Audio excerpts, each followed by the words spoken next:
Do you ever look around and feel like everyone else has figured it out, except you? Your friends are buying houses, posting vacation photos from Italy, getting promotions, celebrating 5-year anniversaries with someone who actually seems to understand them. And meanwhile, you're sitting there wondering how you missed the memo. You've done what you were supposed to do, worked hard, checked the boxes, tried to be responsible.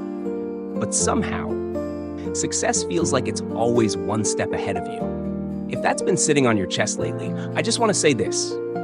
You're not alone, and you're not broken. What you're feeling, it's real. And more people around you feel it than you think. They're just not saying it out loud.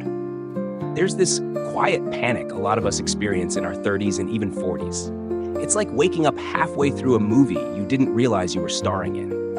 You start asking questions you never thought you'd ask. Is this all life is?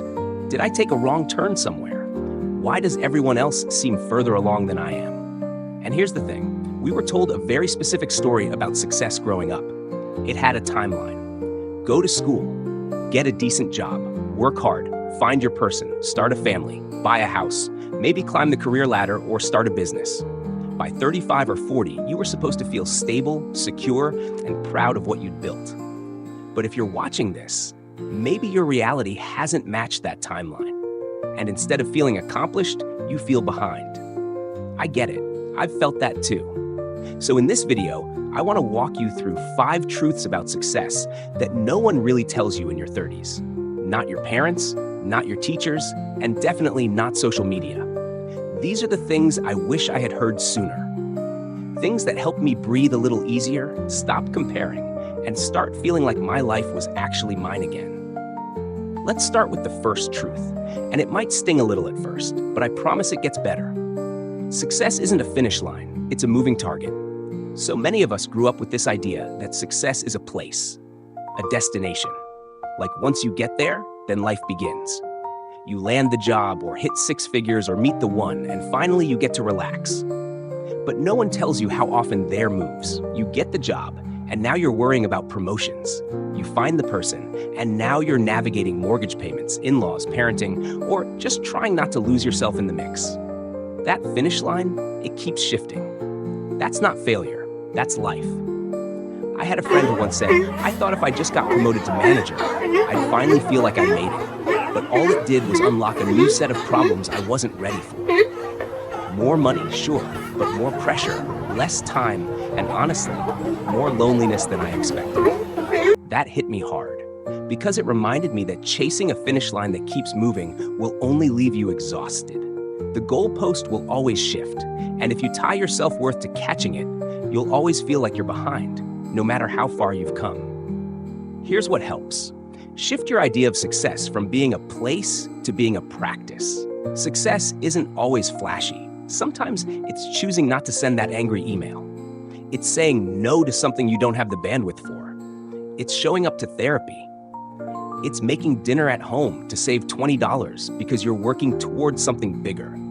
It's having the hard conversation, even though it makes your hands shake. You don't need to have a corner office or a 6-figure income to be successful.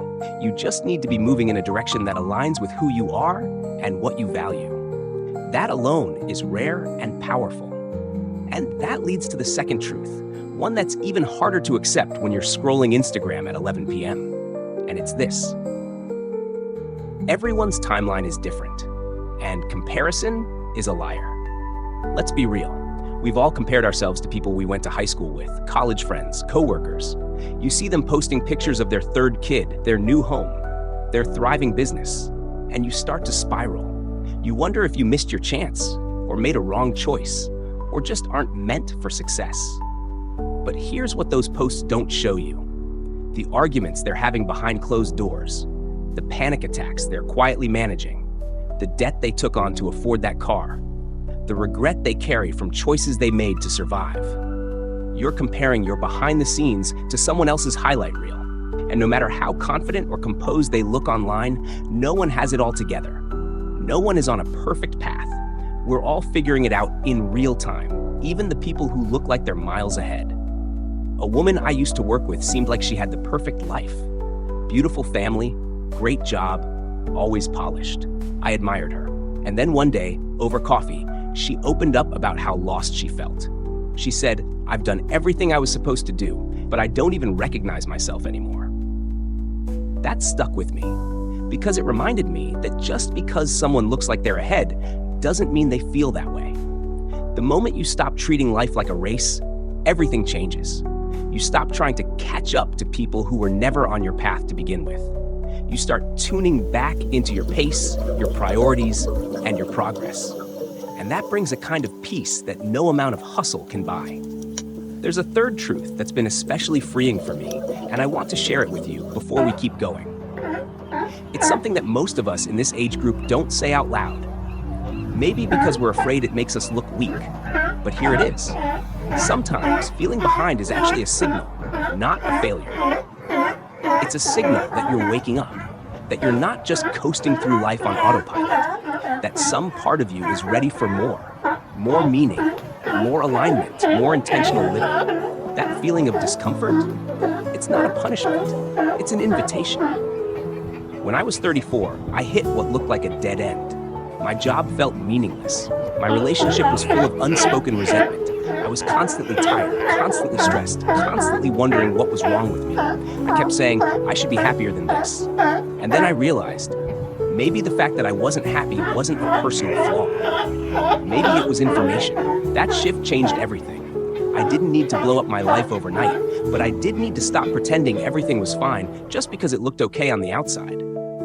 So if you're feeling behind, let yourself listen instead of panic. Maybe something deep inside you is telling you this path isn't yours anymore, or that it never really was. And that is not a failure. That's wisdom. That's growth. That's the moment you start to reclaim your story. Let's keep going, because there's more I want to share with you. More truths that might just help you breathe a little deeper and start moving forward in a way that feels like you. You know, one of the hardest parts about feeling behind in life is the silence. No one really talks about it, at least not openly. Most of us walk around with these invisible timelines running through our heads. We don't even realize we pick them up until we start measuring ourselves against them. Married by 30, kids by 35, financially stable, emotionally grounded, fulfilled in our careers. It's like we're quietly grading ourselves. And most of the time, we're giving ourselves a failing score. But what if we're not actually behind? What if the timeline we're comparing ourselves to was never meant for us in the first place? I want to share something that helped me shake off a lot of that internal pressure. A fourth truth that's easy to overlook when you're trying to catch up. You're allowed to redefine what success means to you at any age. It sounds simple, but think about it. How many of the goals you're chasing were actually chosen by you? And how many were inherited? A lot of us reach our 30s still trying to make our parents proud, or living by what our teachers said was practical, or doing what we thought would look impressive to the people around us. Somewhere along the way, we started working towards someone else's idea of a good life. And that's not our fault. It's how we were raised. We were taught to follow rules, to be responsible, to aim for stability. But what nobody told us is that stability without meaning eventually turns into emptiness. I had a conversation with a guy in his early 40s recently. Smart, kind, well-established. From the outside, he had it all. A respected job, a nice house, a family. But he looked me in the eye and said, "I don't know how I got here. I did everything right, and yet I feel like I'm watching my life instead of living it." That moment stuck with me because it reminded me that success without soul is just survival in disguise. So I want to ask you, what does your version of success look like now? Not 10 years ago, not your parents' version, not what you think it's supposed to be, but the version that actually makes your shoulders relax when you picture it. Maybe it's downsizing your life so you have more time with your kids. Maybe it's finally starting the business that's been tugging at you for years. Maybe it's leaving the relationship that looks good in photos but leaves you feeling invisible. Maybe it's healing instead of hustling, resting instead of rushing, choosing depth over speed. You're allowed to change your mind. You're allowed to outgrow goals that once made sense. That's not failure. That's maturity. And once you start defining success for yourself, something amazing happens. You stop trying to keep up with people who aren't even headed in the same direction as you. There's one more truth I want to talk about in this part of the video, and it's a big one. It might even be the reason you clicked on this video in the first place.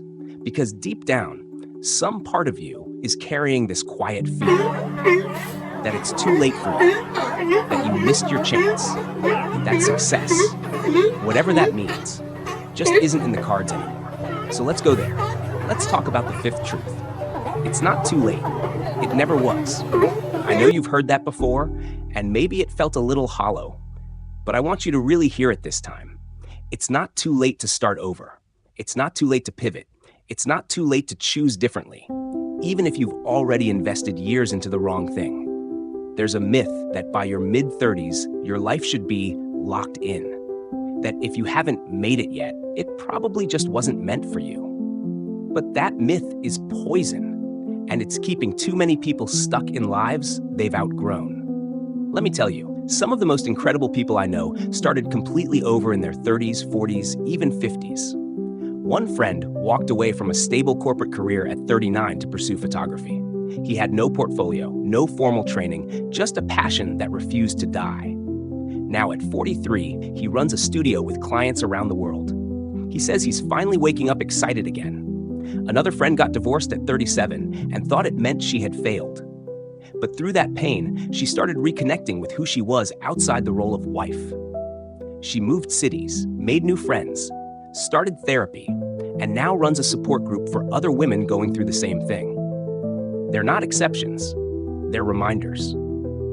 Your story doesn't have to look like a straight line. It can have twists, pauses, restarts, and completely new chapters.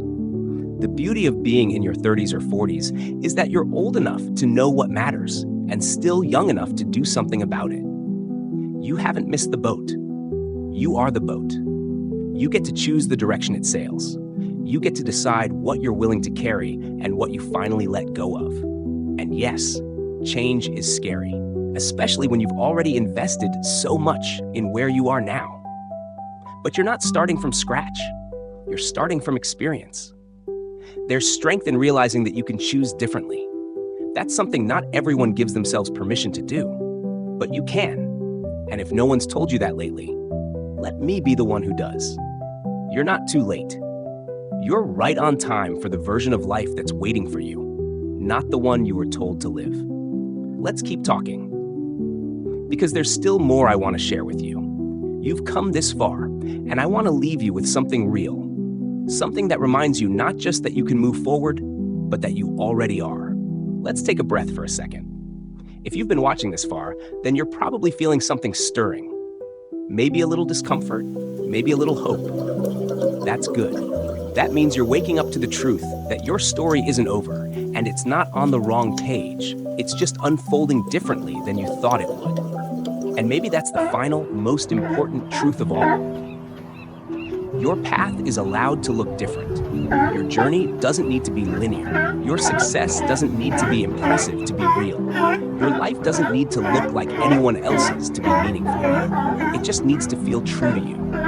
You're allowed to have seasons where things feel slow, uncertain, or even lost. You're allowed to rebuild. You're allowed to outgrow things, jobs, relationships, versions of yourself, even when you're scared to let them go. That's not weakness. That's self-respect. There's this quiet grief that comes with growing up, especially in your 30s and 40s. You start mourning the version of life you thought you'd have by now. You grieve the energy you used to have, the time you feel like you've lost, the dreams that didn't work out the way you hoped. And nobody really talks about that grief, but it's there. It's real, and it's okay. You can honor that grief without letting it define you. You can look at the life you thought you'd have, whisper, "Thank you for the dream," and still choose a new one, a truer one that fits the person you've actually become, not the one you thought you had to be. Let me ask you something personal, and really take a second to sit with it. What if you're not behind? What if you're exactly where you're supposed to be, to learn what you need to learn, to heal what needs healing, to start what needs starting? Because the truth is, success isn't about arrival, it's about alignment. And alignment takes time. Sometimes we don't realize we've veered off course until life gives us that little nudge, that whisper of something feels off. That whisper? It's not judgment, it's an invitation. And if you're hearing it now, maybe it's because something in you knows it's time. Not to rush, not to panic, but to get honest, to get clear, to get intentional. Because here's the beautiful thing most people overlook. You don't need a perfect plan to move forward. You just need a starting point and permission. So here it is, just in case you haven't given it to yourself yet. You have permission to change your mind. You have permission to start again. You have permission to let go of timelines that don't honor who you are. You have permission to want something more and to not know exactly what that looks like yet. Some days, growth will look like big, brave steps. Other days, it will look like getting out of bed, showing up to work and saying, I'm trying. Both count, both matter. You are not failing, you are unfolding. I know how heavy it can feel to carry the weight of unmet expectations, especially when it seems like everyone else is miles ahead. But let me offer this. Maybe success isn't about being ahead of anyone. Maybe it's about being present enough in your own life to choose what matters and brave enough to act on it. There's no prize for speed. There's no medal for burnout. There's just your life. The one you wake up to every morning. And you deserve a version of that life that feels like you. Even if that means slowing down. Even if that means turning around. Even if that means building something completely new with shaky hands and an open heart. You're not late. You're not broken. You're not lost. You're just human. And you're growing. That's not something to be ashamed of. That's something to be proud of. So if you're still here with me, thank you. It means something that you took this time for yourself. And I hope something in this conversation has helped lift a little bit of that pressure off your chest. If this spoke to you in any way, I'd love to hear your story in the comments. What's something you're letting go of, or something you're beginning to believe again? Let's remind each other that we're not alone in this. That growing up doesn't mean having all the answers. It means learning to ask better questions. And hey, if this video made you feel a little more seen, a little less alone, maybe even a little inspired, consider hitting that like button. Maybe subscribe if you want more real, honest conversations like this one. I make videos for people who are figuring it out, just like you, just like me. Before I go, I want to leave you with this. You're not behind. You're just becoming. The life you want? It's not a fantasy, it's a process, and you're already in it. Even if it doesn't look the way you thought it would. You're allowed to take your time, you're allowed to change direction, and you're allowed to create a version of success that fits your soul, not just your resume. Your story isn't stuck, you're just getting started. And I can't wait to see where you go next.